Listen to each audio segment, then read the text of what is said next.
Денсаулықтың 4 тұғыры. Су, дұрыс тамақтану, ұйқы, дене белсенділігі. Су, ағзаны сумен қамтамасыз ету, кем дегенде 1,6 литр су қажет. Су газдалған, газдалмаған. Дұрыс тамақтану, ақуыз, жұмыртқа, ет, балық, сүт, ірімшік және тағы басқалары. Көкөністер мен жидектер, сәбіз, орамжапырақ, қызанақ, алма, банан және тағы басқа 5 порция 80 грамм. Пробиотиктар, айран, йогурт, ашытқан қырыққабат, кимчи және тағы басқа ферменттелген тағамдар.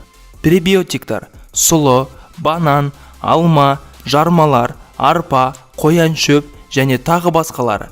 Пайдалы майлар, қолдың сары майы, авокадо, зәйтүн майы және тағы басқалары.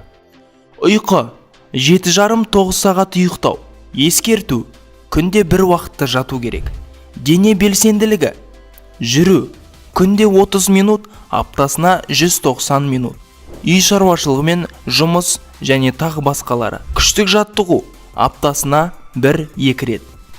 Бұқаралық спорт белсенді ел кепілдігі. Белсенді бол, шынықсан шымыр боласын.